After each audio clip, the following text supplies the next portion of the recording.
ha iniciado y que la reunión pues la podremos compartir luego.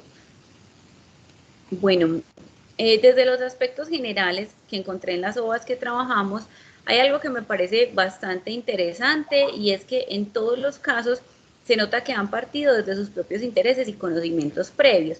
Entonces me encuentro OVAs bastante variadas y eso es muy interesante porque me encuentro OVAs sobre educación de adultos, me encuentro OVAs sobre evaluación, sobre algo de geriátrico, sobre la ley, sobre algo de la teología.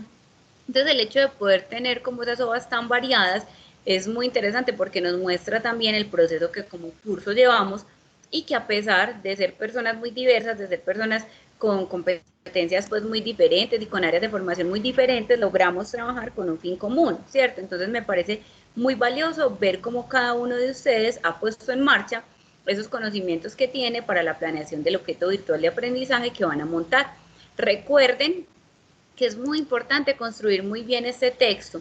¿Por qué? Porque la construcción de este texto depende del trabajo que ustedes van a montar en didáctica con el profe John Albeiro. ¿Listo? Entonces recuerden que es muy importante.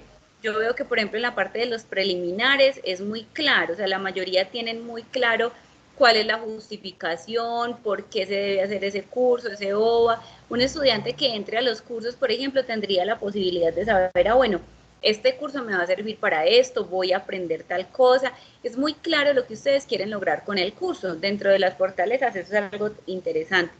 Otro aspecto que es una fortaleza dentro de todos los OVA que recibí, dentro de todas las planeaciones de OVA que recibí de parte de ustedes, es el hecho de tener una gran cantidad de material sobre el tema. Entonces uno evidencia que hay conocimiento sobre el tema y que reconocen autores que hablan sobre este y que lo pueden apoyar. Entonces la mayoría presentan fuentes de apoyo confiables, pues todos. No me encontré en ninguno como fuentes de apoyo poco confiables, solamente por allá una fuente de Wikipedia, pero fue un casito muy puntual y ya pues yo sé que el estudiante o el estudiante lo va a corregir, ¿cierto? Entonces, de resto, fuentes bastante confiables sobre el tema, lo cual es muy interesante. ¿En qué aspectos encontré mayor dificultad? El primero de ellos fue en el manejo de los créditos. Es importante que tengamos en cuenta, yo se los ponía ya en el comentario inicial, que un crédito equivale a 48 horas de trabajo y que por cada hora de acompañamiento docente hay 3 horas de trabajo individual.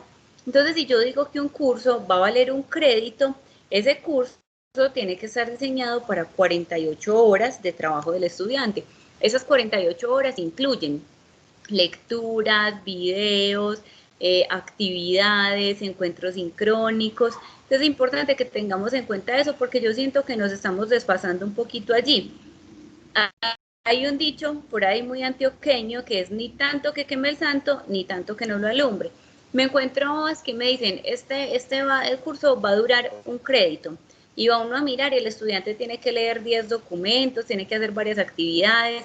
Entonces yo digo, en 48 horas el estudiante no alcanza a hacer realmente toda la riqueza que le propone el curso. O por el contrario, estudiantes que me dicen, este curso va a tener 5 créditos. Y va uno a ver, y el desarrollo son 2 páginas, no hay fuentes de apoyo, pues como muchas. Entonces es importante que tengan en cuenta eso. O me dicen, hay una hora, en el tema 1, hay una hora de trabajo del estudiante, de una hora de acompañamiento del docente y 5 del trabajo del estudiante. Entonces allí no está bien hecha la relación. Es un aspecto que deben revisar la mayoría. Yo igual se los puse, esta mañana tuve la posibilidad de terminar de devolverles a quienes me faltaban. Se los puse allí específicamente. A quienes no les hice comentario al respecto es porque no hay ningún problema, o incluso hubo algunos que yo les puse en este aspecto, está bien, hay una relación bien pues en la cantidad de horas, listo. Otro aspecto con el que me encontré de pronto algunas dificultades tiene que ver y me preocupa mucho con el desarrollo temático. Yo veo que algunos me hicieron una lista de temas. Dice, por ejemplo, tema 1, no sé, la lengua castellana del siglo XX, o la enseñanza de la lengua castellana en el siglo XX, y me presentan algunos autores, pero no hay ningún desarrollo de parte de los estudiantes. Veo que hubo dificultad allí, aunque decía, escribe el nombre del tema como en la planeación inicial y desarróllelo. Cuando yo digo desarrollelo, es que usted como estudiante escriba, por eso yo les decía, recuerde usar la norma APA para referenciar las fuentes de apoyo, por cada tema tener al menos una fuente de apoyo, presentar los recursos, presentar la información sobre el tema. Imagínense que a ustedes en el curso les apareciera, les voy a compartir mi pantalla, que a ustedes en el curso les apareciera, por ejemplo, unidad 1 y una lista de temas de lo que se supone que ustedes deberían ver en la unidad 1. Vamos a la página de inicio del curso, vemos unidad 1 y que en vez del desarrollo de los temas que tiene esta unidad 1, simplemente a ustedes les apareciera acá el título de cada tema sin el desarrollo. Entonces miremos que aquí el mismo curso que nosotros tenemos en plataforma es la clave para el que estamos creando. Miren que aquí nos dicen el elemento de competencia, los criterios de desempeño y luego nos presentan cada uno de los temas. Entonces si yo me voy al tema 1, no me muestra solamente el título, la didáctica en los ambientes virtuales de aprendizaje, sino que después del título hay un texto que fue escrito por el docente y luego de ese texto que escribió el docente vienen unos recursos de profundización del aprendizaje que el estudiante puede consultar, que no son de lectura obligatoria, pero que la idea es que sí, pues que el estudiante sí los lea. Entonces en esa parte yo noto que hubo pues como de pronto mayor dificultad en la mayor parte de los casos o en algunos, porque hubo otros en los que no tuvimos ninguna dificultad en este caso. Es importante tener ese desarrollo y tener el recurso de profundización, que ahorita vamos a hablar un poco sobre él. Con el permiso de la hermana, yo le solicité permiso ahorita antes de iniciar la reunión, porque pues igual es su contenido. La hermana Amparo y Wilson Rengifo tienen una buena práctica, en este caso del desarrollo del contenido. Entonces yo ahorita pues les solicité permiso a ellos para compartirles esta parte, para mostrarles básicamente qué es lo que debemos hacer. Ellos están haciendo una OVA acerca del cuidado de adultos mayores. Les voy a decir exactamente el título de la OVA. Dice, cuidado al adulto mayor con enfermedades crónicas y síndromes geriátricos. Ellos desarrollan toda su OVA y en esta parte del desarrollo de los temas, que es lo que les quería mostrar, miren que ellos ponen elemento de competencia 1, describen entonces qué va a aprender el estudiante dentro de ese elemento de competencia, qué va a aprender las principales enfermedades crónicas en el adulto mayor, hipertensión arterial, diabetes mellitus, enfermedad cerebrovascular y enfermedad renal crónica. Después de tener claro lo que el estudiante va a aprender, ellos le proponen cómo debe aprenderlo, describir las enfermedades, conocerlas, conocer algunas pautas de manejo y planear cómo manejar esa enfermedad. Luego entonces ellos ponen tema 1, hipertensión arterial, y lo desarrollan. Tienen que poner qué es la hipertensión, cómo se define, hacen uso de algunas citas, presentan por ejemplo acá algunos autores que hablan del tema, y luego entonces sí nos presentan los referentes sobre el tema. Entonces es bueno que tengamos en cuenta esa parte. Por ejemplo, miremos en este de la diabetes. Ellos primero hacen una descripción de la diabetes tipo 1, la diabetes tipo 2, en qué consiste cada una de ellas, y luego entonces presentan unos recursos de profundización sobre esas enfermedades que los vamos a mirar acá. Volvemos a la OVA que tenemos en el curso. Nos dicen recursos de profundización del aprendizaje. Entonces la docente Belén, que fue quien creó este OVA, nos dice al respecto, los invito para que revisen el texto, los profesores y el saber didáctico, con el propósito de ampliar la mirada sobre la importancia que tiene el saber didáctico para el alcance de los objetivos de aprendizaje. Y allí nos presenta el texto. Entonces no es simplemente presentarle al estudiante como una lista de referencias o una lista de temas, sino más que eso, decirle, bueno, en este documento usted va a encontrar información sobre este tema, podrá ampliar información sobre tal otro, mostrarle al estudiante para qué le va a servir, de modo que él se motive a esa lectura. Porque si a mí aquí simplemente me aparece una lista de referencias, una lista de documentos, es muy probable que yo vaya a decir, no, pues para qué voy a entrar allí a ese recurso. Y fundamental, dentro de los recursos de profundización del aprendizaje, poner el enlace, para ingresar al recurso. Entonces el estudiante aquí dice, bueno, este documento de Camilloni habla de los profesores y el saber didáctico, yo lo quiero leer, entonces voy y lo busco. Hay algunos que son cortos, por ejemplo este es cortico, ¿cierto? Este es de 11 páginas, pero si yo les quiero recomendar, por ejemplo, el texto completo de investigación de Sampieri, yo no puedo decirle al estudiante, lea todo lo que hay allí. Yo en este momento estoy construyendo una hoja de investigación, Y hay una parte en la que se habla acerca de los métodos de investigación. Hay una parte específica del texto de Sampieri, que es de 500 páginas, donde se habla de eso. Entonces yo le digo al estudiante, por favor, en este libro consulte el capítulo 10, en el cual hablan de los métodos de investigación, refieras específicamente a la investigación cualitativa. Pues yo ya le digo a él allí qué es lo que tiene que consultar, para que lo tengamos en cuenta. No es llevarle al estudiante una lista de referencias completa, sino presentarle textos que le sirven para profundizar en su saber.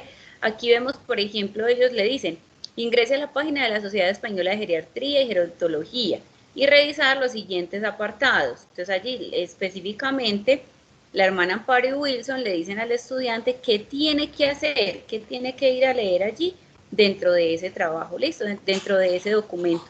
Entonces eso fue como dentro del texto y del trabajo que hicimos para esta semana, digamos que la mayor dificultad que yo me encontré y que podemos pulir para la próxima entrega. Recuerden que si pulimos esta dificultad, pues nos van a quedar muy completos esos OVAs y que cuando finalicemos estos dos cursos ustedes van a quedar con un valor agregado muy importante y es que van a tener la posibilidad de tener un curso montado, un curso que ustedes podrían darle a cualquier persona, que incluso podrían vender, que podrían trabajarlo pues dentro de la educación. Entonces, es importante que montemos muy bien esos cursos para que nos queden pues de una vez listicos, listo.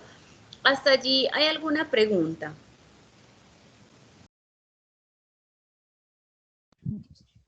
Buenas noches, profe.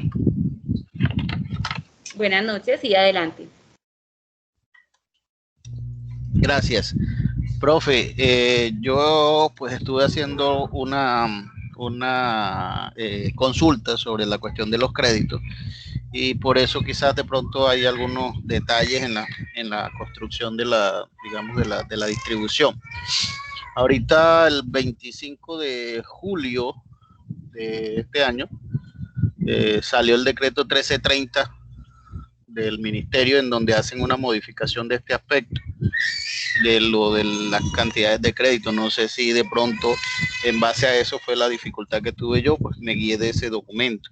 El decreto establece que por lo menos en caso de los se debe mantener igual las 48 horas de trabajo, pero ya la relación no sería de 1 a 3. Hay posibilidades de hacer, digamos, ajustes de conformidad con el tema y de las características que uno tenga en ese momento. Entonces quisiera saber si de pronto en este caso pues nos ceñimos pues a lo que usted nos está diciendo o podemos considerar de pronto la norma que le estoy diciendo para poder establecer este aspecto. Gracias, profe. Germán, comprendo. Yo no conozco en realidad el documento en su totalidad, no lo he explorado. Tendría que buscar información para mirar como la relación de los créditos nuevamente. Pues la idea es que ustedes el curso les quede para que lo puedan trabajar en cualquier ámbito. Entonces, es bueno, yo voy a mirar el documento y ya te confirmo si pueden quedar los créditos como están o si por el contrario nos ceñimos a lo que ya tenemos. Listo.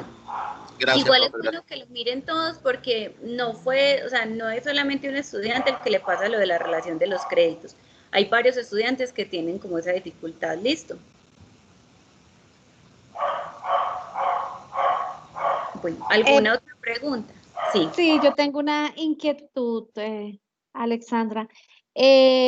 ¿Los criterios de desempeño que uno define en cada elemento de competencia son los mismos resultados de aprendizaje? ¿Eso es lo mismo?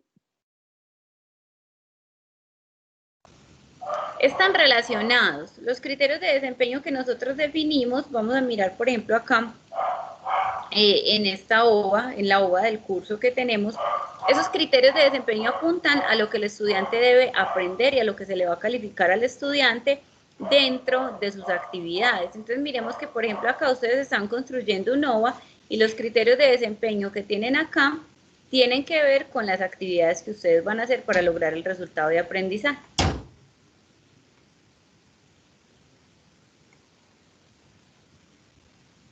O sea que si es una ruta, trabajar esos criterios de desempeño, como qué va a aprender el estudiante dentro de este contexto, listo, dentro de este contenido. Ok, gracias. Con gusto, Diana. Dairon estaba levantando la mano. Sí, profe, sí. Bueno, en el caso, por ejemplo, mío, yo voy a traer 4 unidades. Entonces, yo estoy hablando de 2 créditos, ¿cierto? O sea, el OVA tiene la intensidad de 2 créditos. Eso quiere decir que son 96 horas que el estudiante va a estar, digámoslo, dividirlo por 4. ¿Se puede hacer así? ¿O cómo se podría hacer también? ¿Dividirlo por Sí, 4 en ese caso o qué? sí, yo les puse a cada uno ahí comentarios sobre sus créditos, pero es bueno que tengan en cuenta que no todas las unidades tienen que tener como el mismo peso en horas, por así decirlo. Puede que yo tenga una unidad que se me lleve 48 horas y tenga otras 2 unidades, cada una de 24. ¿De qué va a depender eso? Va a depender del peso del contenido, de la densidad, de la cantidad de textos que el estudiante tenga que leer allí. Entonces ya ustedes, conociendo el contenido, se imaginan, bueno, si yo fuera estudiante de este curso, la primera unidad me va a tardar mucho tiempo, pero la segunda y la tercera no tanto. Entonces ustedes pueden distribuir esos créditos como quieran dentro de las 3 unidades. Listo, profe, gracias. Con gusto. ¿Alguna otra pregunta? Bueno, entonces les voy a mostrar el tema 1 de la unidad 2. Vamos a hablar un poco acerca de la unidad 2 y de la próxima actividad que tenemos, que es justamente hacer las correcciones que les envié el día de ayer y de hoy a LOA y ampliarlo con las actividades que tendría que hacer el estudiante para demostrar lo que ha aprendido o para dar respuesta a esos elementos de competencia. En el elemento de competencia 2 nos presentan estrategias didácticas dentro de los ambientes virtuales de aprendizaje y nos muestran cómo el mediar a partir del ciberespacio, de las herramientas que tenemos o de las estrategias que tenemos, permite que para el estudiante sea mucho más fácil acceder al conocimiento, cuando no está simplemente limitado a un tiempo y a un espacio como en el aula presencial, sino que puede hacer uso de otros tiempos, de otros espacios, puede ampliar sus posibilidades de múltiples maneras. Aquí vamos a ver algunas, solamente algunas, de las herramientas que se usan dentro de la virtualidad. No son todas y de hecho actualmente hay muchas herramientas colaborativas y este año sí que han salido más y sí que, bueno, hay otras que ya existían, pero sí que se han publicado, que se han vuelto de libre acceso. Por ejemplo, una herramienta como Genially, que solamente nos permitía hacer cierta cantidad de productos, en este momento está casi que limitada. Lo mismo herramientas pues, de construcción conjunta como Canva, como PictoChat. Son herramientas que antes eran un poquito más limitadas, pero que este año se han dejado al libre uso. La primera de esas herramientas importantes, de esas estrategias que se pueden usar dentro de la educación virtual y de los ambientes virtuales de aprendizaje, es el chat. ¿Qué nos permite el chat? Nos permite 2 cosas. La primera, hacer una comunicación individualizada en la cual se le brinde al estudiante una atención oportuna específicamente sobre lo que él necesita saber, que no sea una cosa generalizada, es como algo similar a las asesorías presenciales. No es lo mismo este espacio de encuentro en el que estamos todos que si alguno de ustedes me dice, profe, yo requiero hablar sobre un tema, concertamos una cita y hablamos sobre ese tema, ¿cierto? Pero en este momento también hay chats que nos permiten hacer construcción colaborativa. Entonces, dentro de algunos chats o grupos, por ejemplo, en Skype, en WhatsApp, documentos compartidos en Drive, se nos permite hacer una comunicación mucho más fluida con el otro, donde se pueda construir incluso a varias manos. En segundo lugar, nos encontramos con los foros.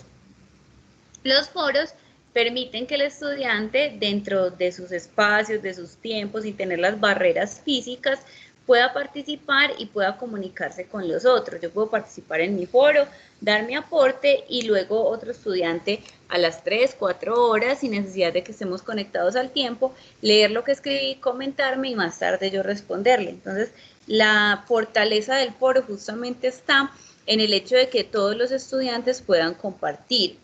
¿Qué pasa a veces con los foros y que dificulta la comunicación allí o que, digamos, pierde el sentido del foro? Es que nos encontramos con que en ocasiones el estudiante simplemente publica su aporte dentro del foro y ya, no lee los de los compañeros, no hace aportes a los de los compañeros. Entonces, Cuando tenemos un foro, la idea es buscar que el estudiante lea, al menos por eso uno les dice, realizar lectura a 2 o 3 compañeros y hacerles un comentario, para que el foro no se quede simplemente en una entrega de una actividad al docente, sino que permita la construcción conjunta del conocimiento y que nos permita compartir. Tenemos además el correo.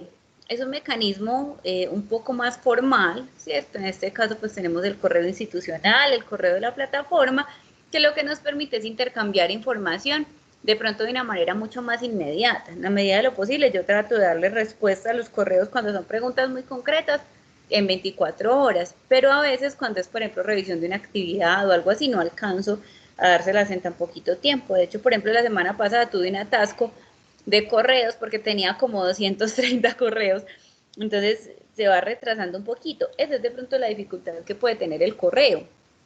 Si a mí alguno de ustedes me escribe en Skype a las 5 o 6 de la tarde, yo voy a estar ahí conectada y le contesto de una. Pero si el estudiante me escribe mediante el correo hoy, yo le puedo contestar mañana, le puedo contestar el viernes, dependiendo como de la cantidad de mensajes que se vayan acumulando. Entonces es importante tener en cuenta que el correo, si bien tiene inmediatez, al ser un medio más formal, requiere como mayor atención de parte del docente y puede tardar un poco más, pero es un medio muy efectivo porque la información nos queda guardada, incluso uno mismo lo hace muchas veces, va y busca, bueno, yo necesito esa información, no recuerdo dónde la tengo, entonces lo que hago es que voy y busco con una palabra clave en mi bandeja de entrada, en mi bandeja de salida, hasta que encuentre esa información. Y la estrategia principal que tenemos, donde se desarrollan todas las demás, es el ciberespacio, que permite que todo lo que está en este momento a disposición de la humanidad se use dentro de la educación. Nos permite una interactividad permanente que nosotros hoy en día no podemos desconocer y que podemos aprovechar con los estudiantes. El hecho de tener posibilidades, por ejemplo, de hacer uso de una aula virtual gratuita, de planear clases en un montón de plataformas que en este momento tenemos, Classroom, Blackboard, Moodle, que nos permiten de manera gratuita crear contenidos para interactuar con el estudiante de manera sincrónica y asincrónica, es hacer uso de todas esas herramientas que de pronto para ellos pueden ser incluso muy llamativas, no solamente en este momento de pandemia. Qué bueno, por ejemplo, que nosotros en un contexto universitario normal o en un contexto de clase normal en un aula regular podamos llevar a los estudiantes a que interactuemos a partir de los múltiples recursos que hoy en día se nos ofrecen de manera gratuita, llevarlos a ver un video, a que bueno, para la próxima clase vamos a traer como adelanto no solo la lectura de un documento, sino que vamos a participar en un foro de discusión a partir de este texto que leímos hoy y ya en clase continuaremos con eso. Entonces, esos son como los recursos más importantes y la idea es llevar siempre al trabajo colaborativo, porque ¿cuál es de pronto una de las más grandes deficiencias? O yo diría que la deficiencia, la única que yo le encuentro, que tiene la educación virtual, es que a veces el ser humano se aleja mucho y se vuelve como muy mecánico. Entonces, ¿qué pasa? Los estudiantes empiezan a alejarse unos de otros. Profe, yo trabajo solo porque mis horarios no me dan. Profe, yo trabajo solo porque siempre tengo muchas dificultades de tiempo, no me entiendo para trabajar con los demás, ¿cierto? Yo lo viví como estudiante virtual. Entonces, uno empieza como a buscar excusas porque obviamente trabajar a dos manos es mucho más complejo y a veces no logramos hacer buenos equipos de trabajo. No todas las personas logran consolidar un equipo con el cual tengan el mismo ritmo, los mismos horarios. Entonces eso a veces lleva a que la virtualidad permita o lleve, valga la redundancia, a que las personas se alejen entre sí. Estrategias como el foro, como los chats conjuntos, como las formas colaborativas, un documento en Drive, pedirle a los estudiantes que, por ejemplo, entre varios construyan una infografía, un texto, permite que ese trabajo colaborativo saque a relucir también aspectos importantes en la formación de la persona, que nos lleve también a que esa formación humana, a que esa formación humana se dé en la medida, Zoom, nos dice la hermana Amparo, o sea, hay muchas estrategias que podemos usar para formar al ser humano, más allá de formar desde el conocimiento, porque en la relación con el otro yo aprendo a establecer diálogos, aprendo a buscar consensos, cuando uno escribe, para uno todo está bien, mientras que si escribo con el otro me va a costar un poco más, obviamente, pero también voy a aprender mucho más, ¿cierto? Y en el tema 2, entonces, nos encontramos algunas experiencias significativas desde la educación relacionada con los ambientes virtuales de aprendizaje. Europa es pues pionera dentro de la educación virtual y ellos enfocan una propuesta de lo que es los tutores y los consultores, o sea, tenían los estudiantes como la posibilidad de llevarse a sus casas o de, a partir de internet, tener un material de consulta, un material con el cual tenían información, y cuando ya llegaban al aula de clase, o cuando llegaban al espacio de socialización, llegaban justamente a eso, a compartir y a socializar lo que habían aprendido, pero no llegaban a que el maestro les diera todo, que es lo que nos pasa mucho en América. Nosotros vemos que, por ejemplo, en un espacio como este de encuentro sincrónico, tanto desde la planeación de los docentes como desde la actitud de los estudiantes, muchas veces nos limitamos desde nuestros conocimientos y no aprovechamos al máximo nuestros conocimientos, porque lo que hacemos es que llegamos a la clase en limpio, esperando que el maestro me diga todo lo que hay que hacer, que me explique el tema, pero no llegamos con preguntas. Qué bueno que, por ejemplo, a un espacio de socialización como lo es una clase sincrónica, nosotros llegáramos ya con preguntas sobre lo que hay que hacer o sobre las lecturas, y que se conviertan en un espacio para compartir, para construir juntos y no exclusivamente para que el maestro enseñe, ¿cierto? Nos presentan otras estrategias como Lord of Maths, que es un proyecto en el cual se busca, a partir de la lúdica, profundizar en áreas como la matemática y la lectura, una relación directa entre estas dos, buscando como quitarle el miedo a lo que es la matemática, la lectura, que de pronto históricamente han sido áreas que han sido como el talón de Aquiles de muchos estudiantes y que han logrado un éxito dentro de esta formación. Los blogs sobre el arte, aquí nos presentan solamente de música, pero por ejemplo hay otros tipos de blogs, museos interactivos. Hoy en día también uno puede acceder a una gran cantidad de museos interactivos, ver obras. Uno puede en este momento entrar al museo del Louvre, no recuerdo en este, pues no tengo claro cómo se pronuncia, pero uno puede entrar y ver la Mona Lisa, ¿cierto? Ver la Gioconda, observarla de cerquita, pues con una realidad virtual que nos permite acercarnos un poco más a ella. Entonces, ese tipo de experiencias son muy interesantes porque nos demuestran que es posible hacer educación virtual un poco más cercana, que es lo que estamos buscando con la construcción de estas obras. ¿Cuál es entonces la misión que tenemos a partir de eso? Vamos a mirar la tarea siguiente. Ustedes ya tienen un contenido que han desarrollado a partir de lo que vieron en la unidad 1, cada uno desde su tema de interés. Como les decía ahorita, hay temas muy diversos, hay temas desde la atención de adultos, las leyes colombianas, la educación, algunos relacionados con la parte teológica. Entonces, cada uno, a partir de esos conocimientos que tiene, lo que va a hacer es crear las actividades para las unidades. Entonces, lo primero que van a hacer es hacer las correcciones de los ajustes que hoy les remití, que entre ayer y hoy les remití a cada uno de ustedes. Luego van a crear las actividades para los elementos de competencia del curso. Entonces, si por ejemplo, en mi elemento de competencia, yo me propuse, voy a abrir nuevamente el de estos estudiantes a los que les había pedido permiso, me da pena, a los demás no les solicité el permiso, entonces me da pena. Ellos acá plantean el primer elemento de competencia y desarrollaron esos 4 temas. Entonces lo que ellos van a hacer es planear una actividad o 2, las que necesiten, la idea es que no sean muchas tampoco, donde el estudiante demuestre que aprendió sobre eso. Entonces ustedes van a decir, bueno, el estudiante va a hacer un mapa conceptual, donde va a resumir el tema 1, el elemento de competencia 1, o a partir de una infografía el estudiante va a dar cuenta de los conocimientos adquiridos. Tengamos en cuenta que las actividades deben tener 3 pasos o deben buscar dentro de la educación superior 3 aspectos. El primero de ellos es la parte cognitiva, el desarrollo desde el proceso cognitivo. Entonces, ¿qué sabe el estudiante? El segundo tiene que ver con lo procedimental, demostrar que lo sabe, ¿cierto? Y el tercero tiene que ver con la actitud, tiene que ver con la ética, cómo el estudiante va a demostrar dentro de su actividad que hay una ética allí que está también en formación. Por eso casi siempre les pedimos, haga uso de la norma APA, porque eso me está mostrando la postura ética que asume el estudiante para reconocer los conocimientos. Luego de realizar las recomendaciones, entonces van a crear esas actividades, de aplicar las recomendaciones, van a crear las actividades para mostrar el elemento de competencia. Aquí entonces vemos las partes donde deben desarrollar cada una de esas actividades. Aquí está, les estoy compartiendo. Entonces, después de los recursos de profundización en cada uno de los elementos de competencia, mostramos las actividades para ese elemento de competencia. Si yo ya desarrollé el elemento de competencia 1, luego de desarrollar ese elemento de competencia 1, voy a buscar las actividades.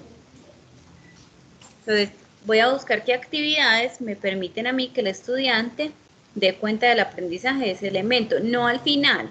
Porque a veces, ¿qué pasa? Ponemos todas las actividades al final de la OVA.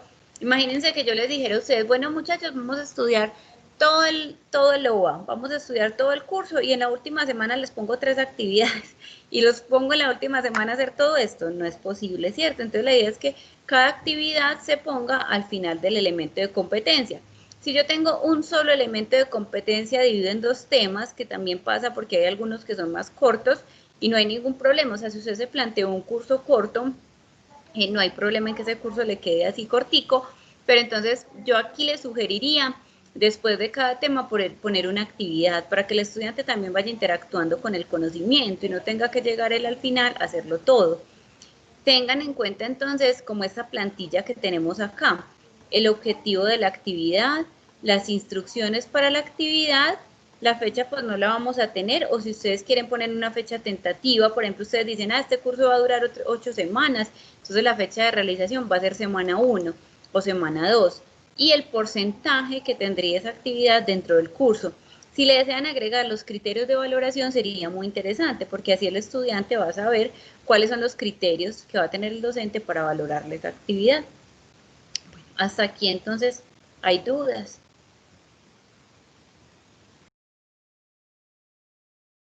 Profe, yo sí tengo otra inquietud.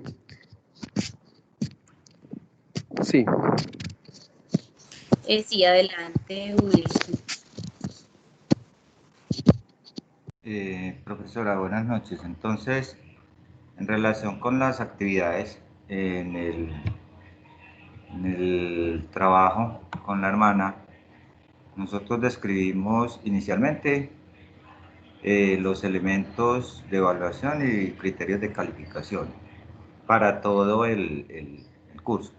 Entonces, de acuerdo a lo que usted nos dice, ya cada una de estas actividades que están propuestas allí es trasladarlas inmediatamente después del elemento de competencia. Por ejemplo, el elemento de competencia 1,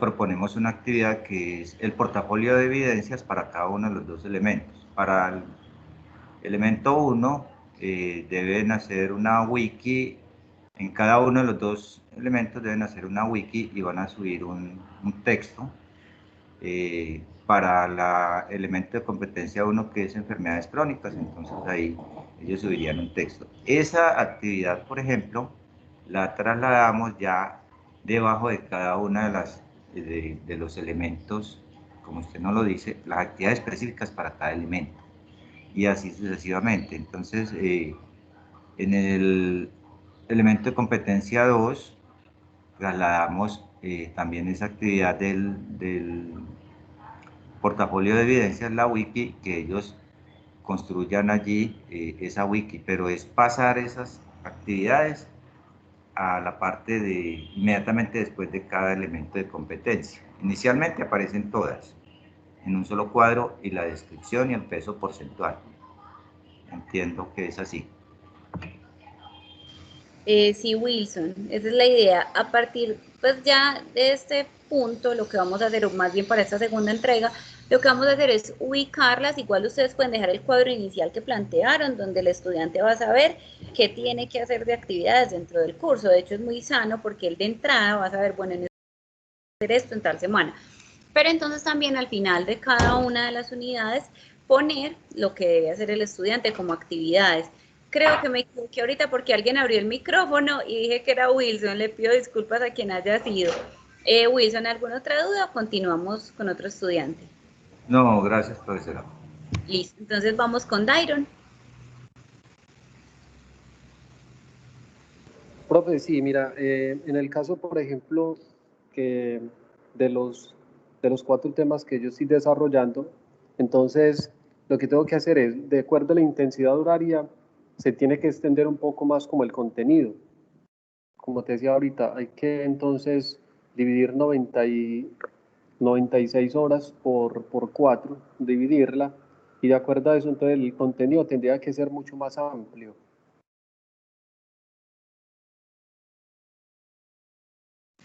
Sí, ahí hay dos opciones.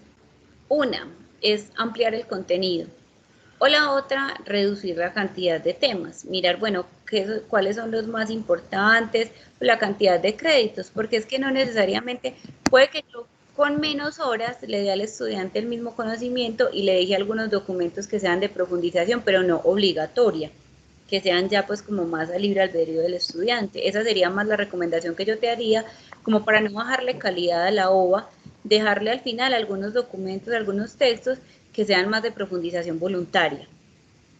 Bueno, las actividades, ¿cómo entrarían en la cuestión de las horas? Porque, por ejemplo, si estamos hablando de, o sea, de que no solamente son los contenidos los que se deben estudiar, sino que las actividades entran dentro de esa intensidad horaria, ¿cómo se haría ahí la cuestión del tiempo con la aplicación de las actividades? Bueno, allí sí, uno como, pues como docente experto, como experto temático, que es la figura que en la universidad tenemos para quienes crean los OAS, más o menos se imagina cuánto tiempo tardaría el estudiante haciendo la actividad, pero eso es muy relativo. O sea, puede que yo haciendo un ensayo me demore 3, 4 horas, pero hay personas que haciendo un ensayo se demoran 3 días, o hay personas que en 1 hora les fluye demasiado rápido, ¿cierto? Entonces es tratar de medir el tiempo aproximado que el estudiante se demoraría realizando la actividad. Pero como te digo, eso es muy relativo porque es tratarle uno de calcular según el tiempo que uno más o menos se demora o que cree que el estudiante puede tardar haciendo.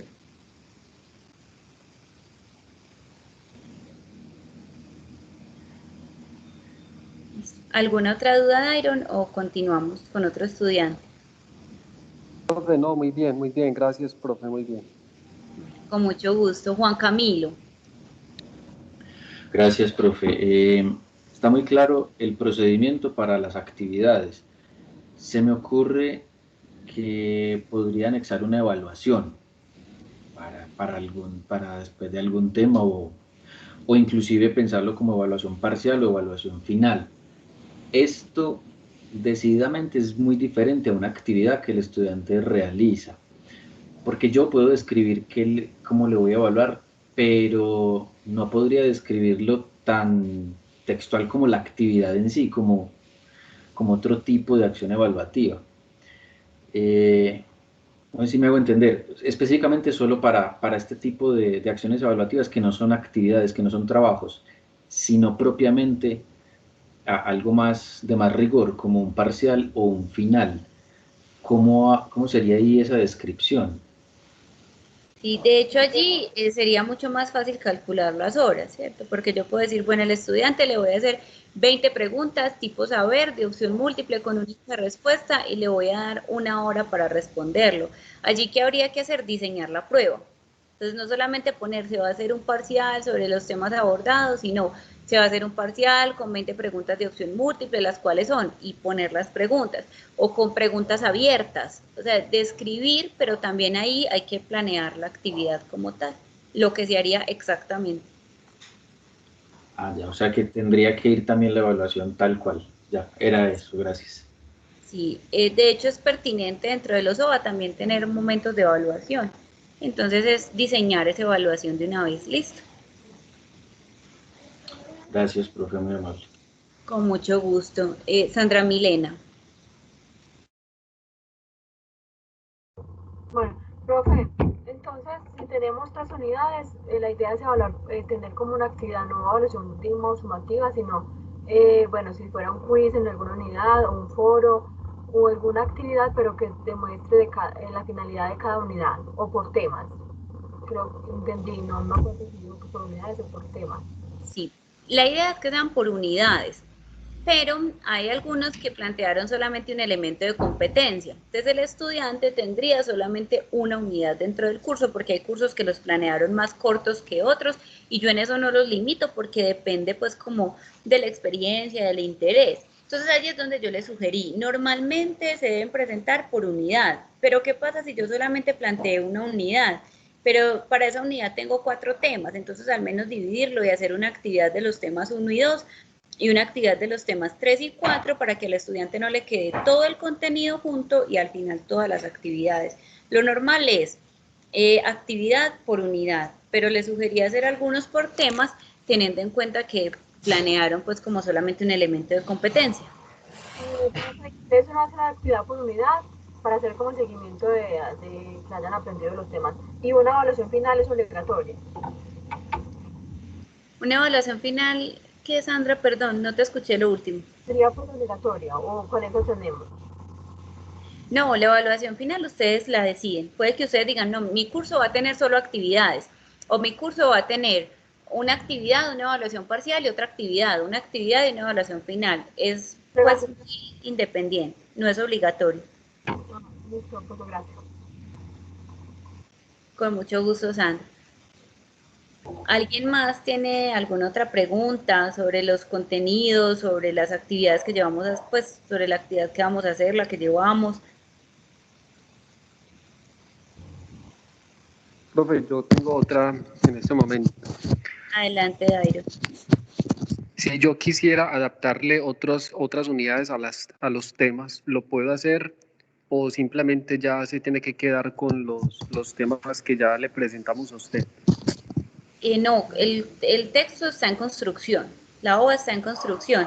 Entonces, por ejemplo, si en este momento ustedes deciden anexarle una unidad más o un tema más, lo pueden hacer perfectamente, justamente de eso se trata. Puede que de pronto con la devolución ustedes digan, a mí me quedó faltando tal tema, o que al ir leyendo digan, bueno, me quedó faltando esto, o este tema me está sobrando, puedo reunir estos dos. El texto está en construcción todavía, entonces lo pueden hacer, quitar o poner temas pues, a libertad. Es su obra.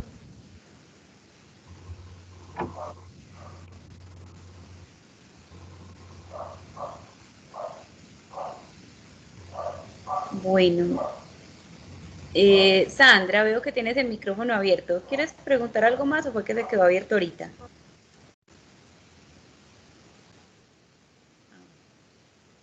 Bueno, si no hay más dudas, entonces los invito a que revisen, a que lean las indicaciones que les hice pues como en esta primera devolución. Algunos de ustedes me alcanzaron a enviar el OA antes, a algunos alcancé a hacerles recomendaciones, a otros no, pero si tienen dudas, me consultan, me escriben dentro de los horarios de atención, me mandan la OA, profe, así vamos, o así voy, esto es lo que llevo hasta el momento, qué recomendaciones, para que lo sigamos construyendo. O sea, la idea de este curso no es simplemente buscar un conocimiento teórico y ya, sino que sea una construcción conjunta y que este material les quede a ustedes también para su trabajo y para sus procesos. Entonces, no es simplemente entregar una actividad para dar cuenta de un conocimiento, sino construir ese conocimiento juntos. Entonces, los invito a que me vayan enviando pues, sus evidencias, sus trabajos, lo que tengan, y si hay dudas, pues estaré muy atenta. ¿Listo? Les deseo una feliz noche y muchas gracias por su asistencia y participación en este espacio. Gracias, profe. Listo, profe. Gracias, profe Alexandra. Gracias. Gracias.